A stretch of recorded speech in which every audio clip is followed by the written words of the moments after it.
It's a great honor to be here, and Doug, thank you, and Jay, for the invitation. What I'd like to do, hopefully, is to share a little bit about my own experience in the industry, and hopefully that will provide a little bit of inspiration, maybe even a little bit of a roadmap in your own careers. And I would say to you before I get started, the points and examples that Jay just put up on the screen, I think point to a character trait that is central, as you said, to any success. I mean, when I think about my own life and I look at the example of others, particularly people like Dave Thomas, it's fortitude at the end of the day. I mean, look, there's a lot of other requirements necessary to be successful, particularly in the business arena, but it's fortitude against a vision and an idea that you truly believe in. And if you make it, a financial objective, you're far less likely to succeed. Everybody's talking a lot about Apple and Steve Jobs, a year after his death, and I don't know how many of you read Walter Isaacson's biography about him, but what shocked me, what really was so impressive about Jobs was his willingness to cut against the grain and make huge bets with his company, because he wasn't a slave to the economics. He wasn't a slave to making money.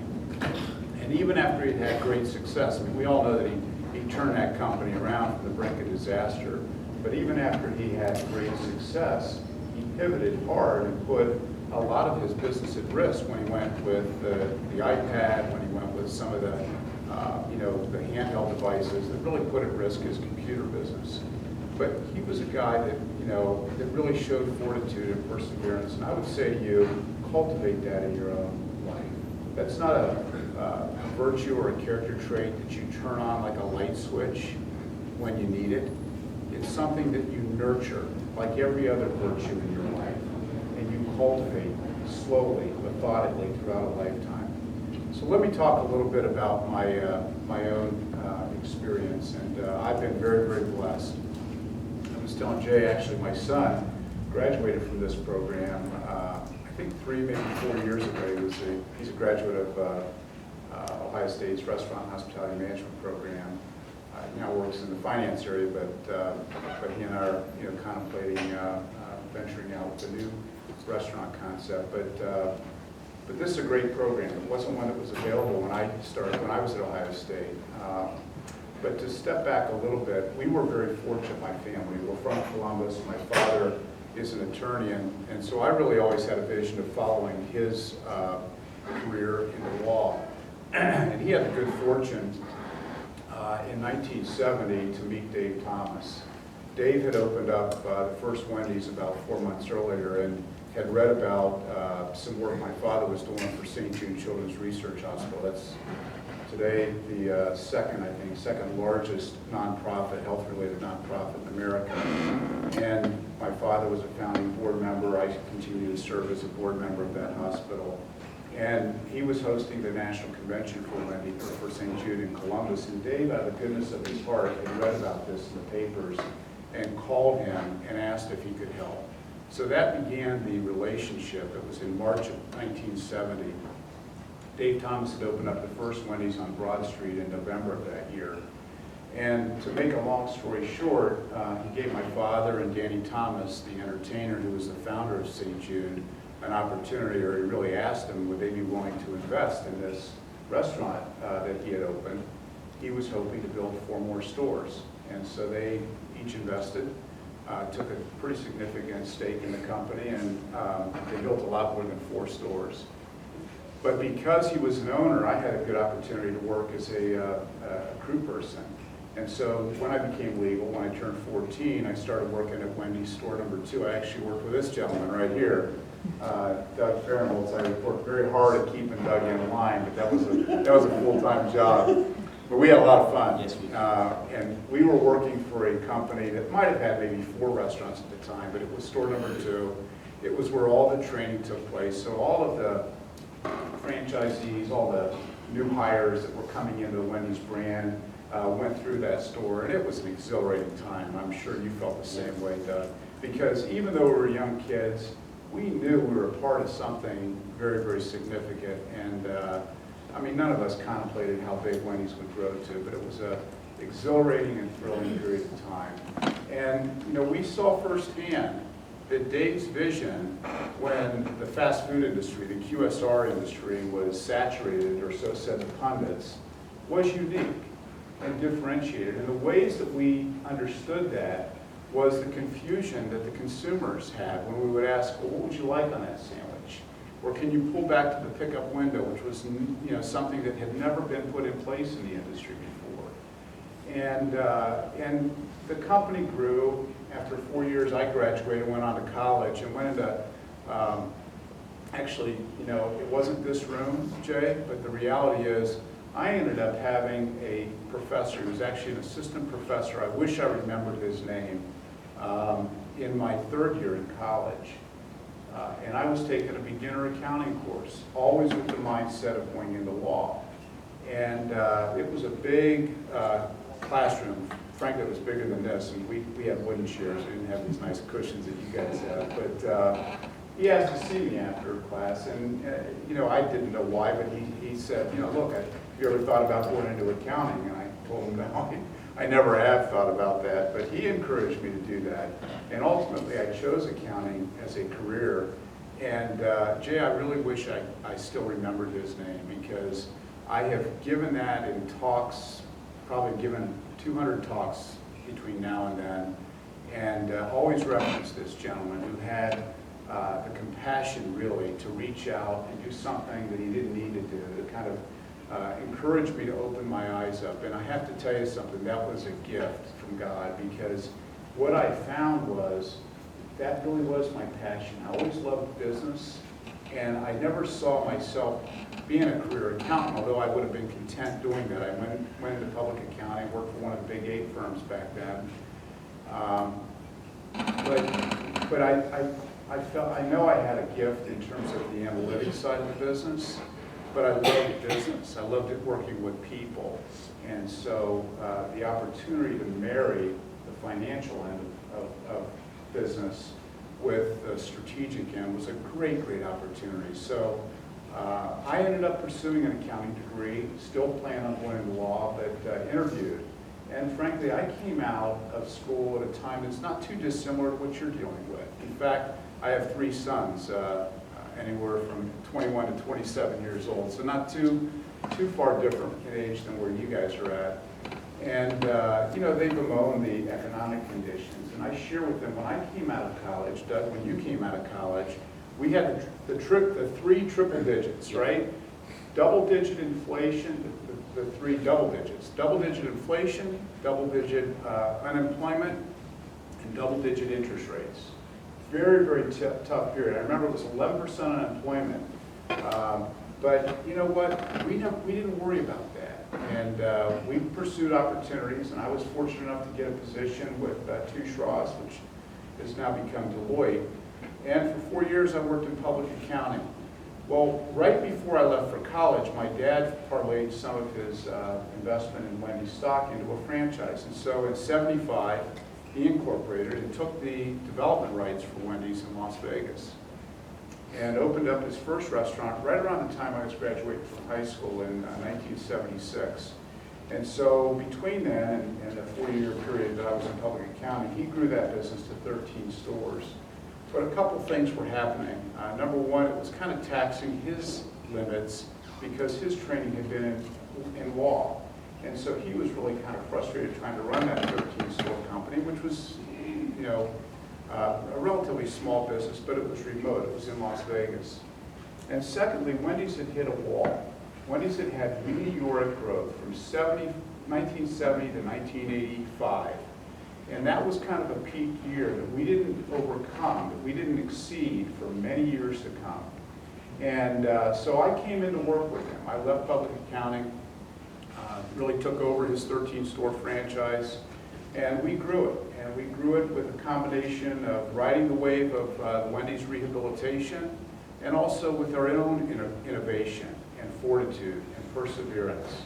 and have built one of the larger restaurant companies in America today, do nearly $250 million in revenue, and operate restaurants in 6 states with our corporate offices here in Columbus. And that company's named is Cedar Enterprises, and it's all really exclusively focused on the Wendy's brand. But as happens with large chains, Wendy's went through another cycle of difficulty, and we unfortunately had 3 very untimely deaths. We lost 2 CEOs within about a 1-year period, Gordon Teeter and Jim Neer, actually within about a 3-year period. And then about a 1.5 years after Gordon died, Dave Thomas died of cancer at a relatively young age. He was in his 60s.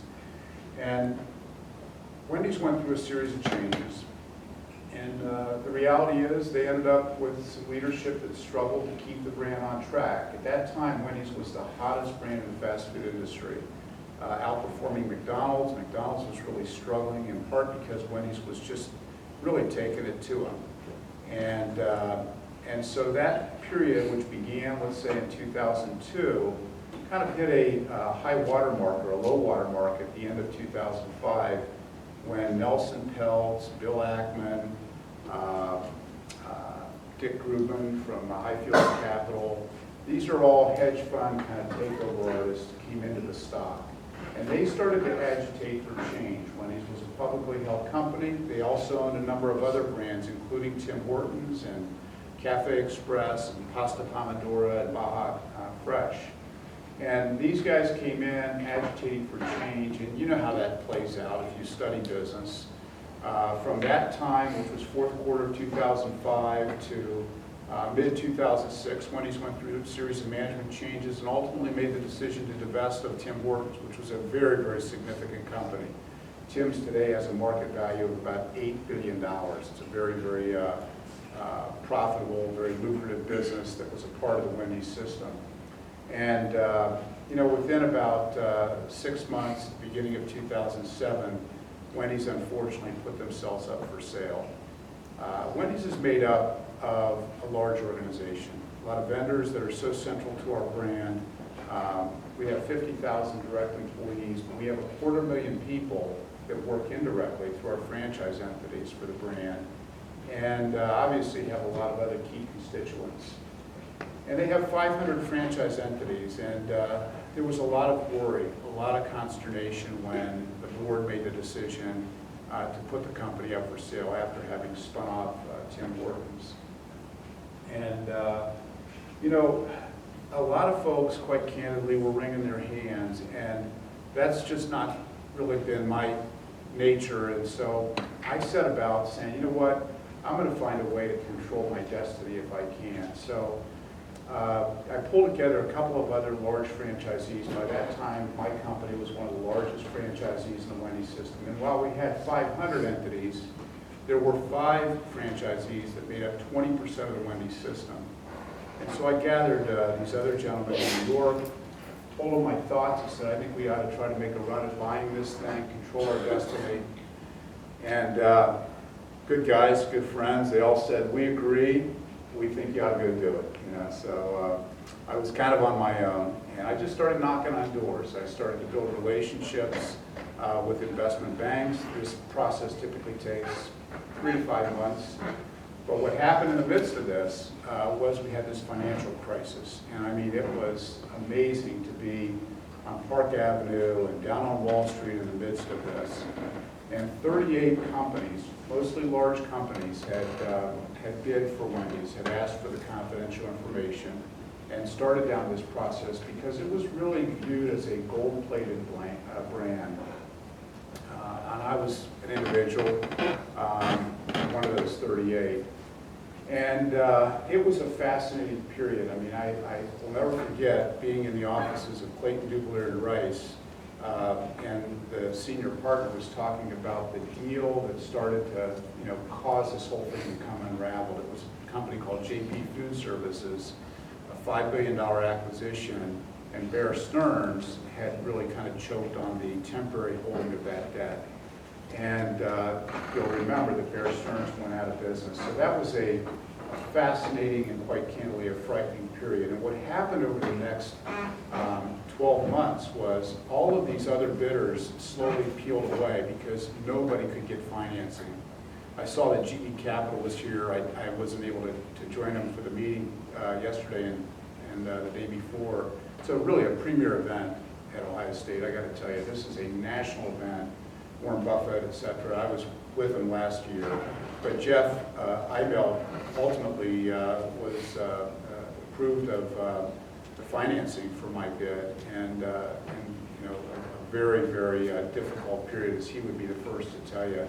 GE Capital at the time was the largest broker in retail commercial paper. Huge market, $1 trillion market. They had 10% of it. So the markets literally froze up, and there was no capital available. And you know, by the end, I was able to put a bid to buy the company. We raised just under $2 billion. It was the only cash bid that was out there, and you know, after a full presentation to the board in April of 2008, they made the decision to go ahead and sell it to me and my investment group. Believe it or not, about 2, 3 o'clock in the morning, they changed their mind, or kind of succumbed to the pressure from another bidder, Nelson Peltz, who owned Arby's. And so between 10 o'clock in the evening when we left and 10 o'clock in the morning when I got the call from the board, they actually changed their mind and sold it to Arby's for stock in Arby's. As a result, Nelson called me the next day and asked if I'd come in and run the company. Say, look, we've got an alignment of interest. It's been tough. We've been battling each other for the past year. I'd like you to run it. And, you've got as much skin in the game as anybody with 150 restaurants. So really from 2008 until the end of last year, I took the reins of the company. And frankly, we orchestrated a great turnaround. Wendy's earnings grew by $100 million in that 3-year period, despite it being a terrible recession, which was about 40% of our EBITDA. We went from $240 to $340 million of EBITDA. But more importantly, the vitality of the brand was restored. We were the second best sales performance in the industry, second only to McDonald's, which was introducing McCafe at the time, and far and away the best profit improvement performance. And against every metric, whether it was our operational performance metrics, our financial performance metrics, our quality metrics, and our market share metrics, we gained a lot of ground. In fact, when I stepped in, we did 13,000 independent audits, full day, 200-point inspections. And when I stepped in, the Wendy's system globally was failing 34% of those. And today, or when I left, it was down to 0.5%. And I say that because, when you think about a service business, not just the restaurant business, it can be any service business. It's equal parts of strategy and brand positioning as well as execution. And what I would always tell our system is, at the end of the day, the execution, the customer experience is the brand. You can conceptualize any brand position that you want, and in theory it might make a lot of sense. But as you guys know as consumers, as I know as a consumer, whether it's a fast food restaurant, a banking experience, a hotel, a dining experience, it's ultimately how you deliver. What Dave Thomas used to say are the final 3 feet. The final 3 feet between when you pay for the food and when you pick up that tray. And so operational disciplines were very, very central to us, as well as reestablishing Wendy's as the premium quality provider in the fast food industry. And we did it not by relying on price. We raised the price of our salads by 25%. And we went from the 3rd largest seller of salads in America to #1 the entire time I was there. By raising the price, because we were introducing fresh new ingredients. We did the same thing with French fries, with hamburgers, with the innovative breakfast menu, and our chicken sandwiches. And ultimately, for the first time in Wendy's 43-year history, we overtook Burger King, which is noteworthy because in North America we had just under 6,000 restaurants, and Burger King has 7,300. And today, Wendy's sells more, they serve more customers, despite having 20% fewer restaurants. So at the end of that period, I made the decision to move away, go back to my franchise, and focus on what I feel are the emerging and higher growth categories of this industry. And I'm hoping that you'll have some questions about where is the industry going. But from a strategic standpoint, my vision, my perspective is that there's 4 quadrants of growth in this industry today, because the U.S. economy is rather stagnant, and the fast food industry, frankly, is very, very stagnant.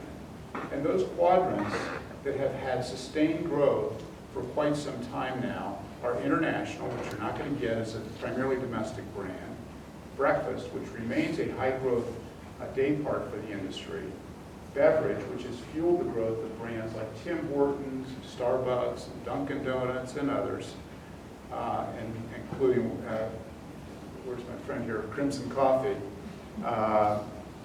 So you're in the right segment. And then the 4th is fast casual, which I would suspect you guys are probably as familiar with and as attuned with as anybody else in this room.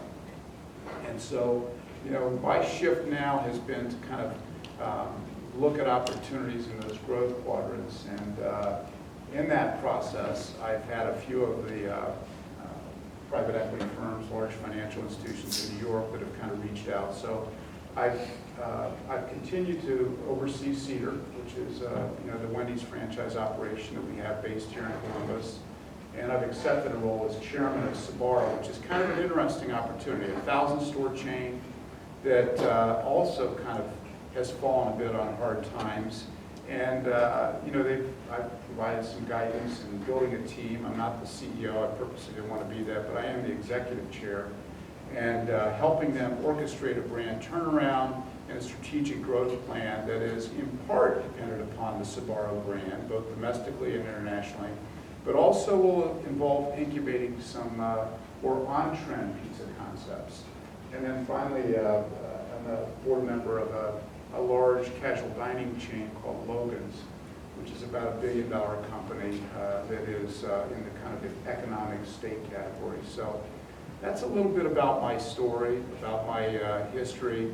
I think it's, you know, it's pretty varied, quite candidly. I'm both an entrepreneur, and I've run a $9 billion brand, which is the 2nd largest brand in the industry for quite a while. And it's been a great perspective, and I feel very blessed to have had the opportunity to you know, basically run entities at both extremes. And I think that this is an industry, your career path is one that's fascinating, and not that it's just resident on the restaurant business. But as I say to my kids all the time, there is nothing like being in business for yourself, and particularly in the United States. This is a great, great country, and while the growth rate, particularly in the restaurant industry, has dimmed, it won't be dim forever. You know, this country will go through this downturn economically and find growth again. And quite frankly, you can see the apples of the restaurant industry, the apples of the service industry that are experiencing meteoric growth. And you know, it's an industry that has low barriers to entry for entrepreneurs. It has spawned entrepreneurs for decades. Dave Thomas had an 8th grade education. An 8th grade education. Another good friend of mine who I always say has a very similar story is Tom Monahan. Tom Monahan started Domino's Pizza. His angle was delivery. Nobody had a system-wide delivery system at the time. And in the 60s, he innovated. And a very, you know, simple guy that just looked at the business in with a different perspective, Jay, a little different lens. And you know, became a billionaire. I'm watching the Detroit Tigers in the World Series. Tom owned the Detroit Tigers. So, you know, there's plenty of examples. Steve Ells with Chipotle. Steve has, you know, had incredible success, and he's kind of like Steve Jobs in the sense that he really has a sensitivity for what the consumer is looking for today, and knows how to pivot in the area which is relevant to the consumers. There are some important trends driving those 4 quadrants of growth that I talked about. Here's a guy that understood that and understood how to wrap a brand into that vision, into that idea, and then to execute it.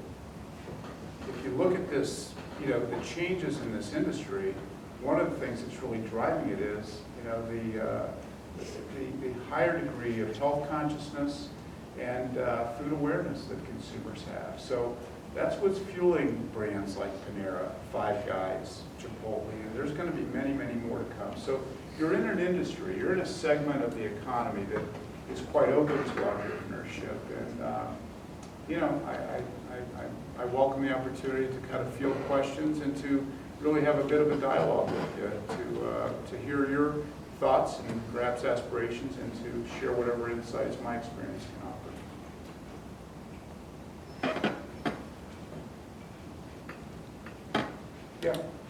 As far as fast casual goes, how imperative is it for companies to have ways for customers to order ahead and place carry-out orders like Chipotle's like app on the phone to order ahead? Is that going to grow, do you think? I think it depends upon the brand. I don't think there's a one size that fits all. And when I would tell you that my approach to managing companies, whether it's a Cedar Enterprises, Wendy's, Sbarro, is I try to make sure it's simplified. And I would apply this to your question, okay? And I basically apply four fundamental principles, four fundamental management principles. The first is you have to understand what is the brand position you're seeking to establish. What makes your concept different? Now that's true whether it's a new concept or an existing one. And there are certain factors or elements that have to be in place there. For a brand like Wendy's or Sbarro's that the consumer has a lot of experience with, you can't say I've been a horse all my life and tomorrow morning I'm going to be a zebra. You've got to have a brand position that kind of refines who you are to the consumer but stretches it. Okay, so if delivery, if being able to accommodate orders in advance is an important part of who that brand should be and what makes it unique and different, then perhaps it's a central part, but it depends upon the brand. And that brand position, you guys, has to be defendable. Okay? It has to be authentic to the heritage if it's a mature brand, and it has to allow you, if you're successful at positioning it, to grow at an acceptable rate, which I always define as an above industry average rate. And so, when you think about any question, start with the brand. Start with who you want this product or service to be in the eyes of the consumer. What makes you different? What makes that difference defendable? The second step then is important, and it's really where strategies are developed. If this is where you want to be, if this is what makes your company, your concept unique and distinctive, you need to engage your team. If it's a team of one, fine. But if it's a team, an executive team of many, you need to engage them first in that understanding of that brand position, but then a discussion of what is it going to take to establish our company there. I call that the establishment of the critical factors to success. What is it at Wendy's that we have to do to reestablish relevance with the consumer and get this business growing at an acceptable rate again? Well, for Wendy's, it wasn't being more of the same. It wasn't being a McDonald's, right? There was the market was satisfied with that offering. Wendy's history really went back to Dave. It was to reestablish our premium quality position, to reestablish our ingredient story. It's the byline of our logo. Quality is our recipe. With Sbarro, we've established a position called hands-on Italian. That company started by making pizza by the slice in the store. The dough was great, the sauce was great, the cheese was great, and everything was handmade in that restaurant. Over the course of the past 20 years, they steadily got away from that. And as they got away from that, just like with Wendy's, what happened? Sales started to kind of stagnate, if not decline. But what's happening to cost? Do you think that's declining? Cost ain't declining. Cost is going up. And so you get this classic margin squeeze. What do companies typically do then? They cut some more, right? they get in this mindset that says the trajectory of my traffic is down and there's not a lot I can do about that. That's what Steve Jobs inherited at Apple in an entirely different industry. But great companies kind of step back and say, what is my spot in the marketplace? What can I reclaim? And it can't be what I had yesterday. It's got to be aspirational in nature because the consumer isn't looking for yesterday's news. They're looking for a reinvention. You know, look at a brand like Krispy Kreme that was dead. And that company was reinvigorated. Unfortunately, subsequent to that, they also fell on some hard times, but they were reinvigorated and were a multi-billion-dollar brand. I mean, you could have bought that brand for $10 million, and it was repositioned and reinvigorated and had an incredible market cap. So the second key principle then is you figure out what's critical to that brand position. Okay? And for us, it wasn't just about the food. It was about the operational disciplines. It had a financial component. We had to be able to make money to do what? To grow the business and to reinvest in the business. So it had a component called image, which included all the consumer-facing things, the store design, the interior, the way the uniforms looked for the consumer. Communication was important. Finding the right advertising strategy, now that Dave was gone, was central. What we learned about Dave's advertising wasn't just that it was the longest running ad campaign in the history of advertising, but Dave Thomas expressed or connoted so many things that were central to the Wendy's brand, didn't he? Dave was old-fashioned, and in that sense, old-fashioned meant high quality. We don't cut corners. We do things the old-fashioned way. And when we lost that iconic spokesperson, guess what? Slowly, the consumer forgot about those things that were embedded in the Wendy's brand. Franchising was critical to our success because 80% of our system is franchised. And so we had all of these key components of that brand positioning that we deemed critical. The third thing then we needed to do was find ways to measure them. Okay, this is where my accounting experience comes in.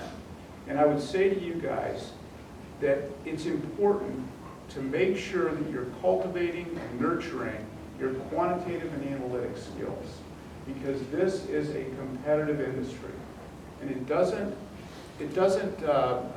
allow for much inefficiency in any sector of the service industry. So you've got to make sure that your inefficiency isn't being passed on to the consumer in the form of higher prices.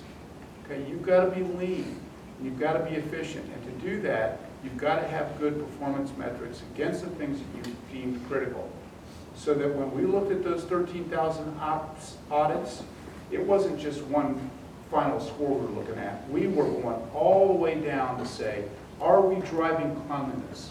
Are we driving order accuracy? Are we driving the friendliness of the service? And then finally, we have to bake that into a methodology that heightens that execution over time. And again, that's how you build strong brands. So, long answer to your question, but the truth is, it's unique to the brand. What isn't unique are the principles. Those principles will resonate against any industry that you're running a business in. And I think if you stay true to that, you'll be able to grow a brand's strength over time. Yeah. How's it going? I'm Kevin Moss. I'm actually a marketing major. I'm not in the hospitality school, but I'm going into commercial real estate, and I always kind of wanted to franchise my own fast food restaurants. You're in a little bit of a different situation, but how would one go about franchising? How do you obtain the financing? How do you just go about the entire process? I don't think there's any one best way, but what I would say to you is if you're just starting out, now when you say franchising, when I hear franchising, what I think of is developing a brand and then selling franchises. But what I think you're suggesting is being a franchisee, right? So one way to step into the business is, given that you're basically just starting, is find concepts that have low investments, okay? If I open, thank you very much, Jay.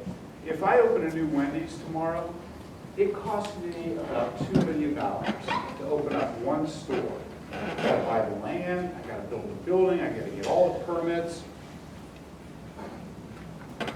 But let's say you wanted to open up a Jimmy John's franchise, okay? I know Jimmy John and he's developed a hell of a great concept, and I know it's relevant and popular here at Ohio State. The cost of that's probably $300 or $400.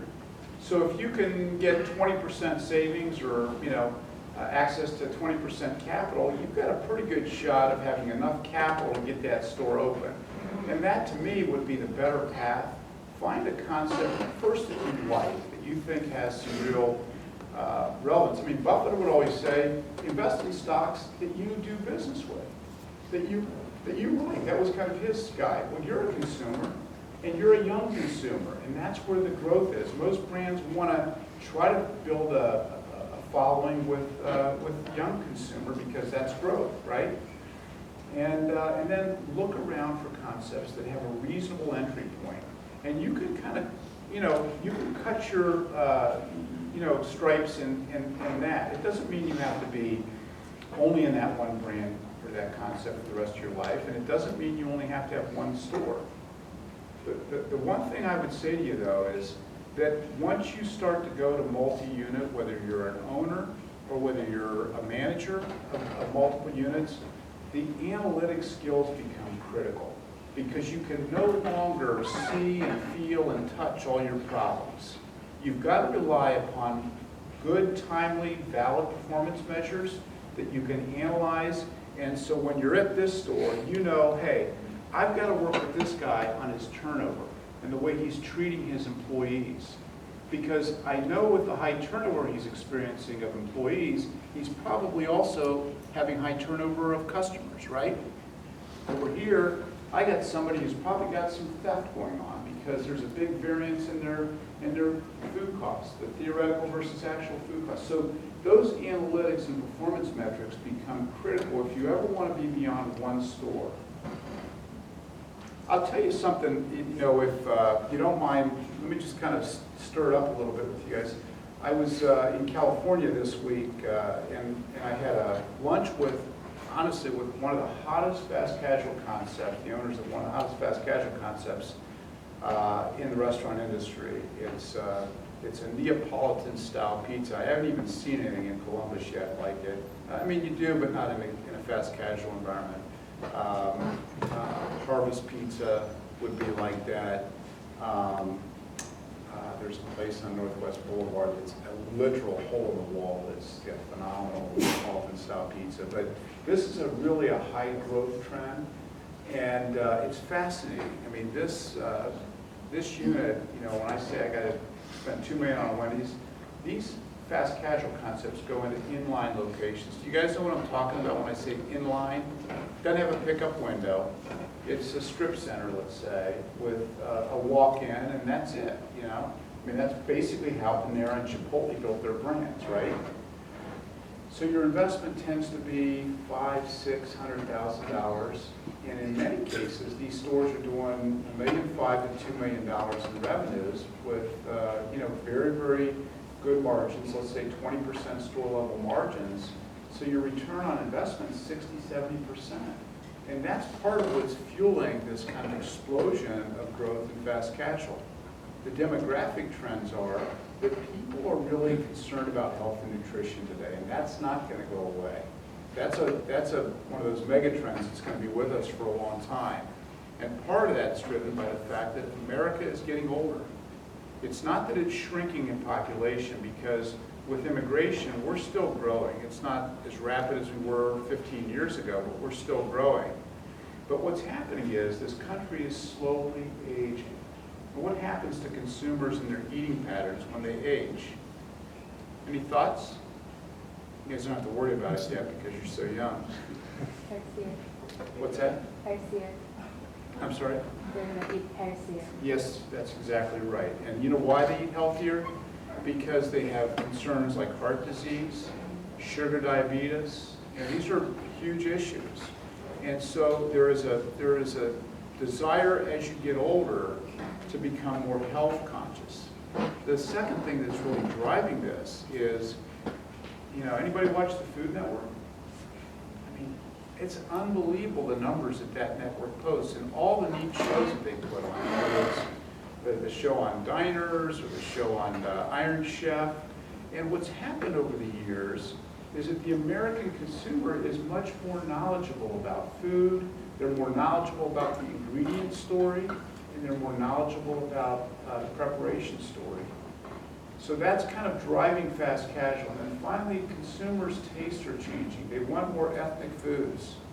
I mean, look at how many Vietnamese restaurants there are. I don't know if you guys go to any of these shops that serve pho, but they're just, you know, very healthy. They're very, I mean, that would have never flown 20 years ago in the United States, but they're all over the place now. And it's not just Vietnamese food, it's every ethnic cuisine. And finally, consumers want bolder tastes. They're looking for spicier foods. And so all these things, do they fit a fast food environment? Not that well. Not that well. And so when you look at the projections for the next decade, fast food is projected to grow at 0.9% per year. That's less than 1%. However, fast casual is a subset of that. And so when you pull fast casual out of QSR, which by the way is 75% of this industry, 75%, then there's no growth projected for the next 10 years. And nobody's looked beyond 10 domestically. Fast casual is going to be growing at about 8 to 10% per year, and there's already a pretty good number of players in there. Like I said, you've got, you know, Chipotle doing nearly $4 billion. You've got Panera doing, you know, close to $8 billion in revenue. So this is a pretty good book of business to begin with to have that kind of a growth rate. And it's just spawning all kind of entrepreneurs. The other concept that I met with on Monday night was, and I was mentioning to you guys, two girls from Cornell, while they were still at Cornell, started a ice cream sandwich concept. If you want to take a look, they've got some of the best social media that I've seen, and it's called Cool House, Coolhaus. Phenomenal. I mean, it's probably the hottest ice cream concept in California. And I think about them because I'm speaking to you guys. Not only did they do it while they were in school, but they didn't have a lot of capital. Same problem you did. So you know what they did? You know how they grew? They embraced social media, and they started with a truck. They went down and got a scrap U.S. Postal Service truck that didn't even meet code. They bought a membership to AAA and had it towed down to their first site because it didn't run. Unbelievable. I mean, I was just flabbergasted. But then they opened up, once they got their legs under them, they opened up food trucks. They had 2 in Manhattan. I mean, they went from LA to Manhattan. They had a couple in LA. Now they go to Google, they go to Facebook, they go up to Microsoft's headquarters. They have, you know, they're invited by those organizations for all-day treats to their consumers. They do catering on the sets of, the Hollywood productions. They just did Tom Hanks' birthday party.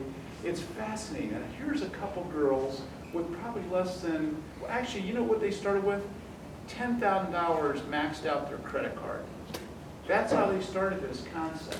And I'm telling you something, I have been out there scouring this country. I've probably been in 100 fast casual concepts in the past 8-9 months. And this is not the exception. There are people like you guys that are innovating and developing ideas all the time. I mean, I was with a couple of guys from the University of Denver who started a concept called Snooze. Go on that website.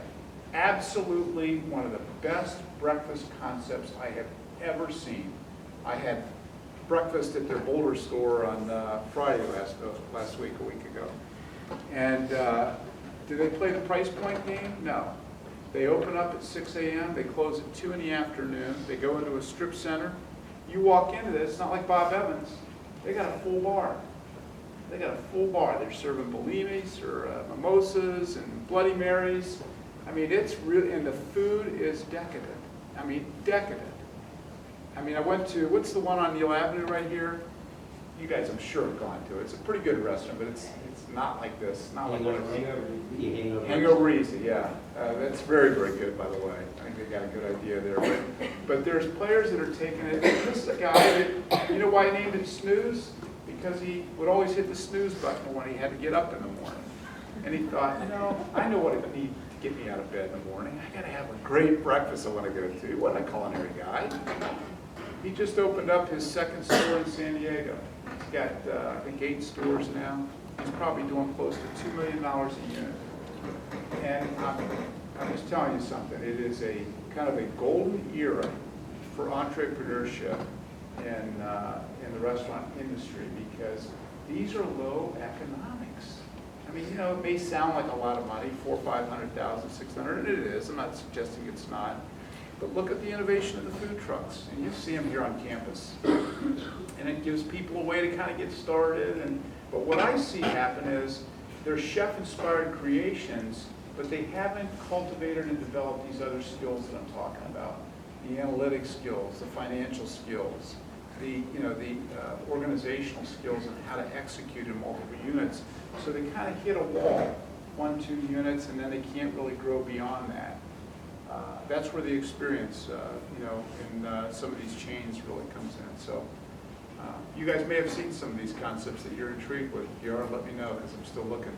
So, any other thoughts, questions? I mean, I'm just curious what what are some of the aspirations that you folks are looking at in this field of study? Is it is it hotels and hospitality? Is it restaurants? Is it fine dining? Is it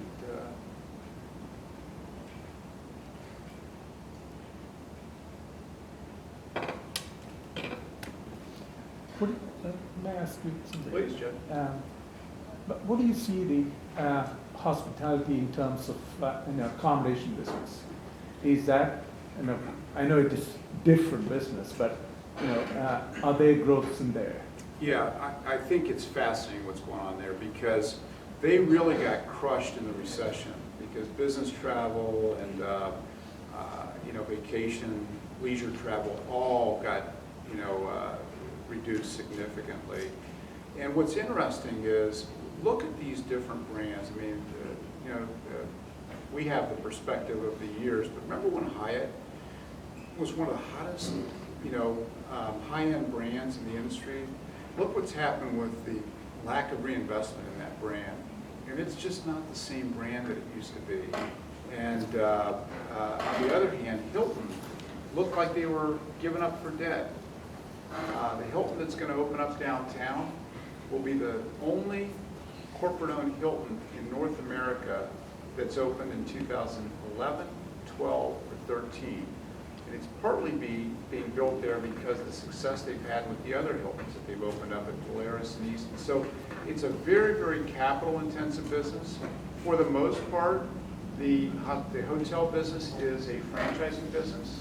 It's actually, that's a corporate-owned store, but most of them are not corporate-owned. And they are rebounding because there hasn't been a lot of new unit growth. The existing fleet of hotels have kind of gotten tired, so the guys that have access to capital are reinvesting, either remodels and the modest new unit growth, and doing exceptionally well. And it depends upon the city. If it's a New York or a major metropolitan area, they are tending to do a lot better than some of the less densely populated communities. Columbus is doing well because Columbus's economy has remained pretty steady through the recession and is actually growing pretty decently because the state government, Ohio State, the service sector. It's true also with Pittsburgh and Indy, but it's not true with a lot of these other cities in the Midwest. So it's interesting. What you see in the hotel sector is there's this kind of brand rehabilitation going on with certain brands that have access to capital. And we saw it with Holiday Inn about 5-7 years back. I don't know if you noticed all of the remodels, the new signage, the new brand positioning for Holiday Inn, the new slogan that they had. And it kind of drew back consumers who were familiar with the brand, but weren't stopping into those hotels because they were tired. They were tired locations. So, I think there's a lot of similarities in the hotel business to our own. and have often thought about it because, you know, you've got a similar workforce, you've got a big investment in fixed assets, and it's really a lot about, you know, execution and development. And I don't know if that answers the question, but I do think that it's a very, very stable industry. You know, one thing I like about this industry is, while everybody is at risk of being displaced through the internet, you know, the restaurant business and the hotel business are pretty hard to displace. And think about retailing, what's going on there. I mean, a decade ago, brands like Best Buy were white hot. And today, you know, they're at risk of going away. And that's after brands like Circuit City, and I'm sure there's a couple of others that have gone away. So the old line retailers are all at risk.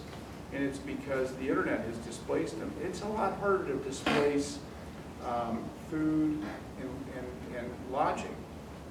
But I think this gentleman here you were asking a question about, you know, the online ordering, et cetera. And the one thing I would say is that doesn't mean that having a digital strategy to really, you know, market yourself and to relate to the consumer isn't critical, because it is. And one of the reasons, you know, why I think that these up and coming concepts are having such a huge impact and some of them are having such enormous success early on isn't just because the food's on trend, but it's also because they're younger entrepreneurs who are tapping into social media. And what's happening is that consumers are increasingly able to filter out advertising, and they discount advertised messages. But when you pull out Yelp or Facebook or Twitter and Travel Advisor, and there's many, many other websites that talk about the new restaurant that opened up at the corner of, you know, Broad and High, and how good it is or how bad it is. I mean, that is an incredible kind of force equalizer.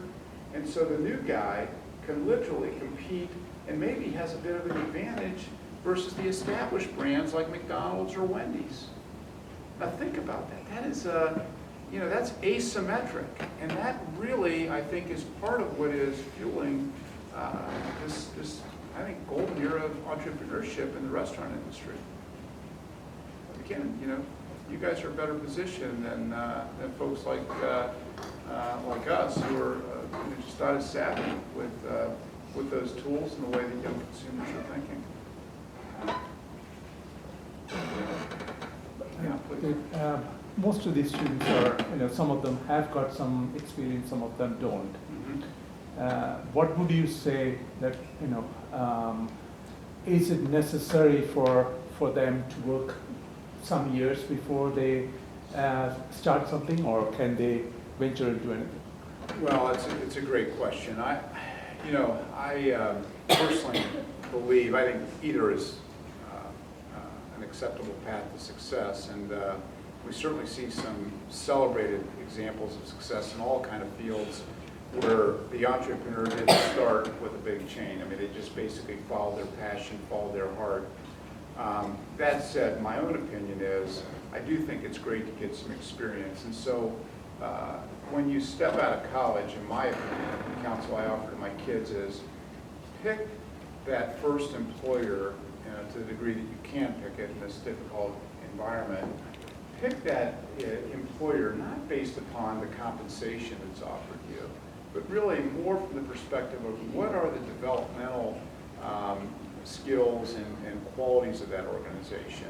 Do they have the ability to kind of help me form the kind of skills and even relationships that will yield dividends much later in my career? Because, you know, the delta between $5,000 of income is going to pale in comparison to the value of having been in a great company. I mean, and there are many, many great companies. If you're interested in the hotel business, I mean, Marriott's phenomenal.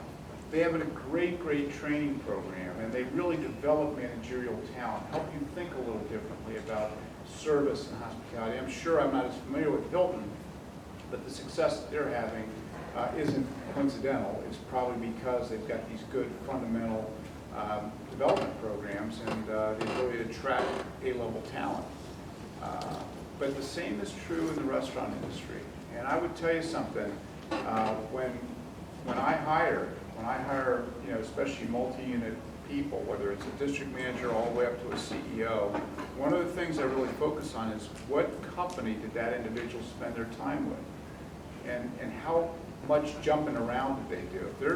If they're skipping around from employer to employer, most good companies don't want that. They don't want to take their chances on people who don't show the fortitude that we talked about at the beginning to kind of deal with adversity and to work through it. Doesn't mean you can never leave an employer, but you don't want to be bouncing around, and you really do want to be with a company that has a reputation for good management skill development.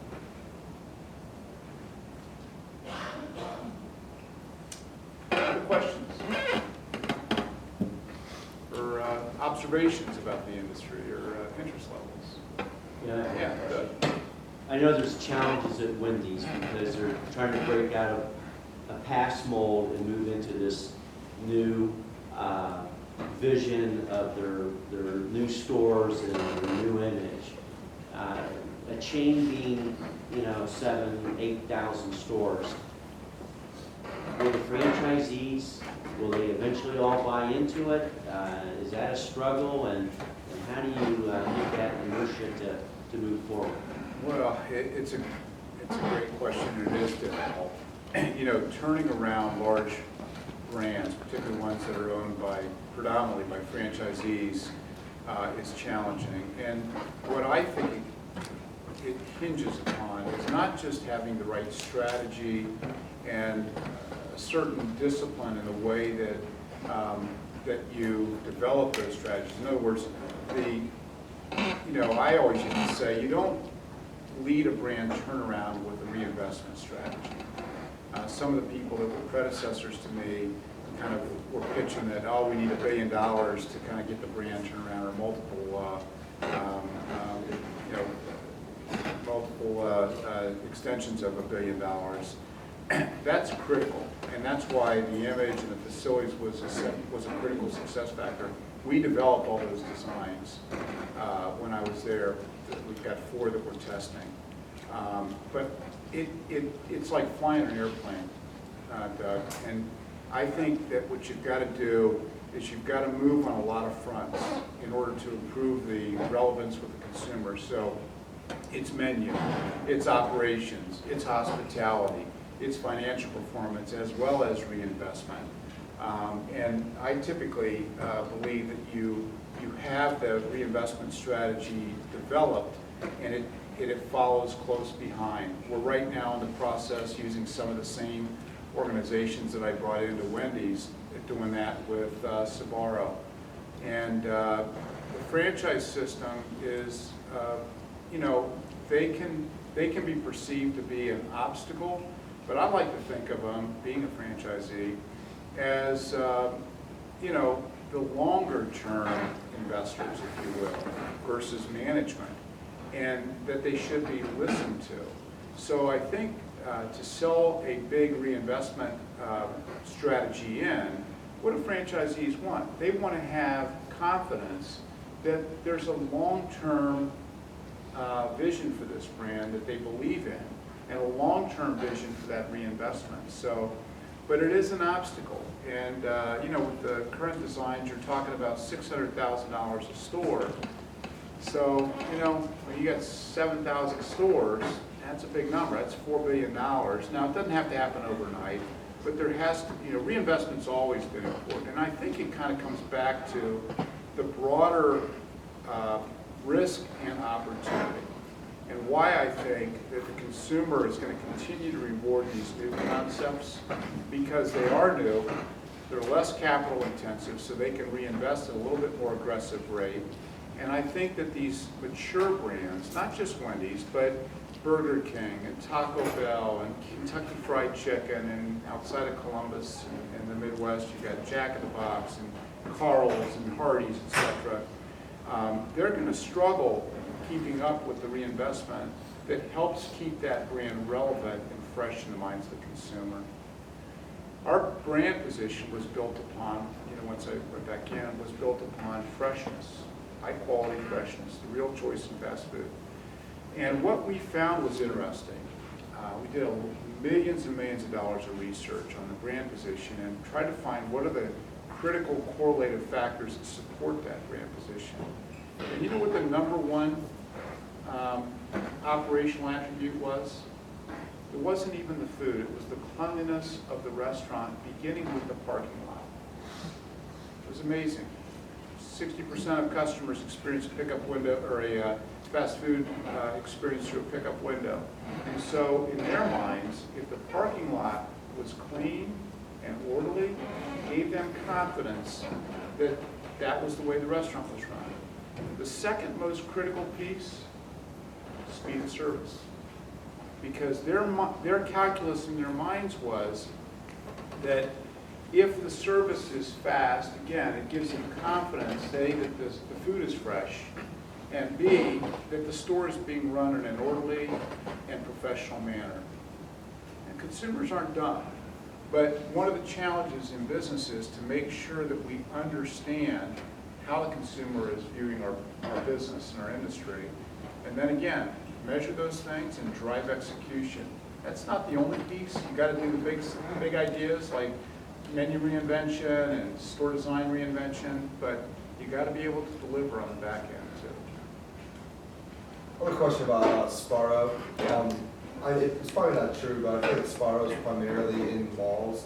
Do you see a vision in the future to like put them in inline spaces and shopping centers or freestanding Sbarros? Yeah, the first step in Sbarro's was to vet the brand position, and that hands-on Italian positioning is kind of reclaiming some of the heritage, and it's kind of an inside-out looking, but it's also consumer towards brand positioning too.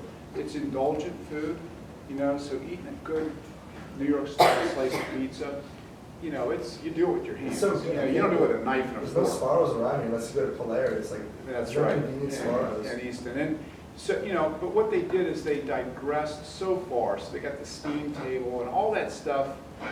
Our plan is to strip all that out. We've developed a line of really high-end salads. We've reinvented the pizza, and it'll be less pizzas, less SKUs, but more abundance of the ones that we have. And then we developed a line of handheld sandwiches that are just phenomenal, made with that pizza dough. They're flatbread sandwiches that are not crispy, but chewy and real high quality ingredients. So once we get the redesign of the store done, we will test those not only in the malls, but we're actually soliciting inline locations.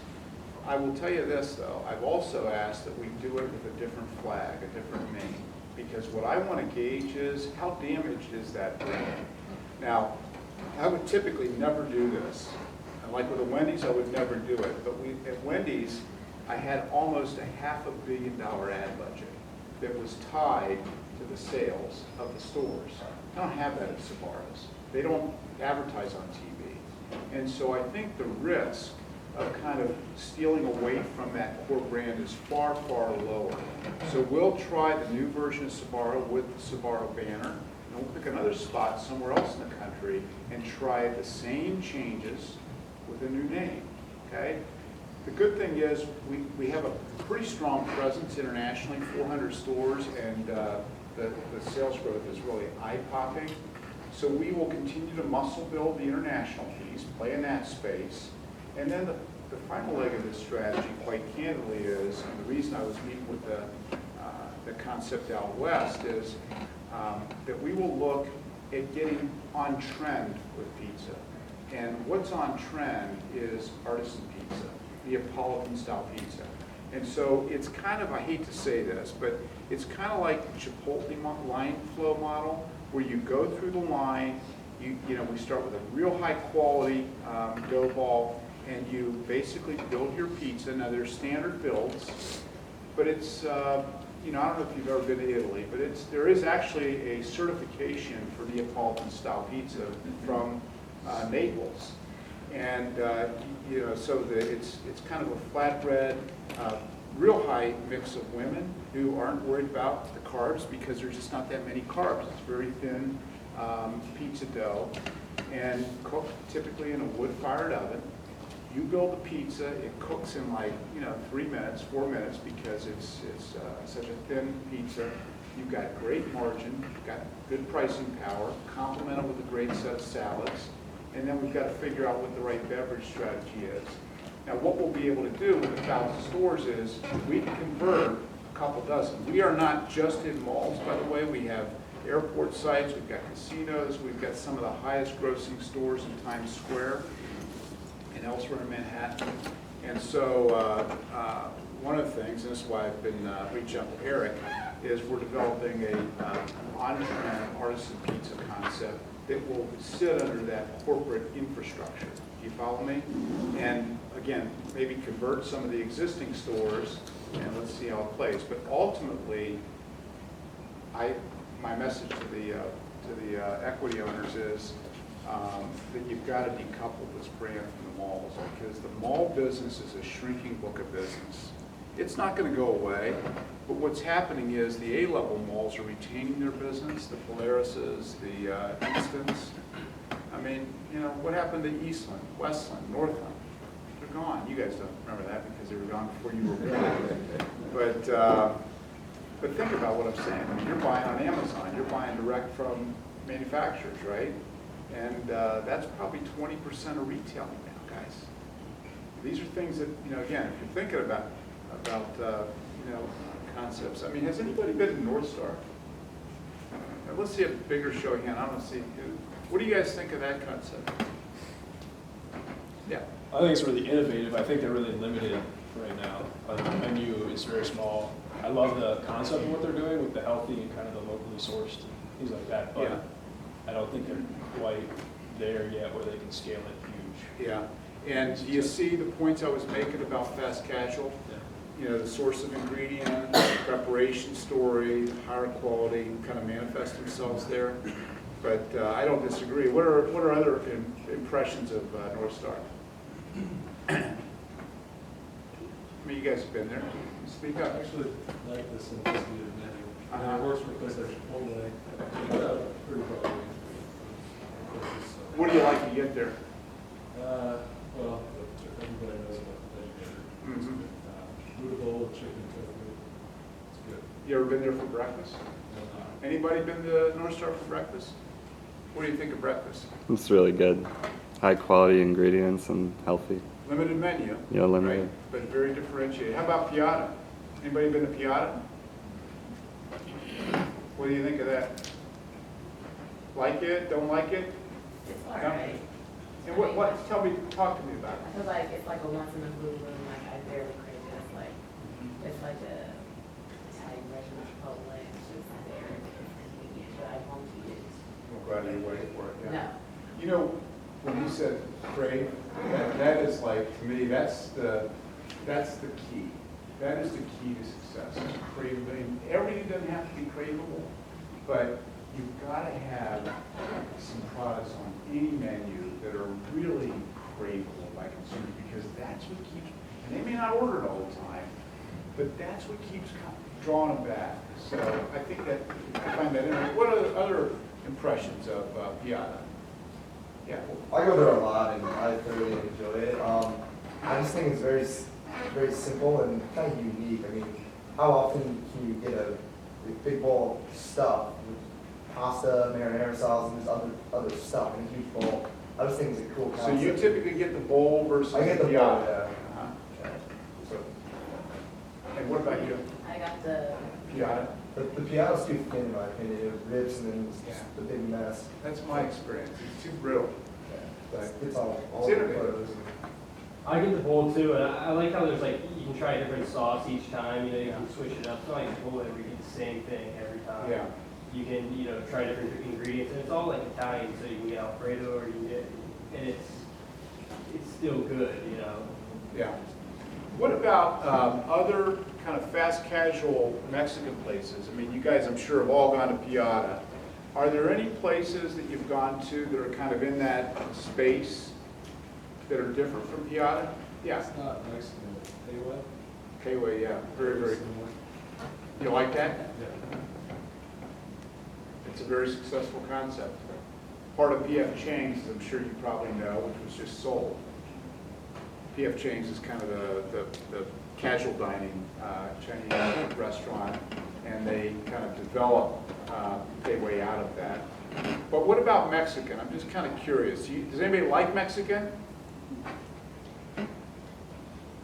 What other concepts have you seen in Mexican? I guess like Cordova is kind of playing off Chipotle, but I think like the only reason I ever go there is because they're the only restaurant I know that have like this barbecue chicken burrito, and that's like.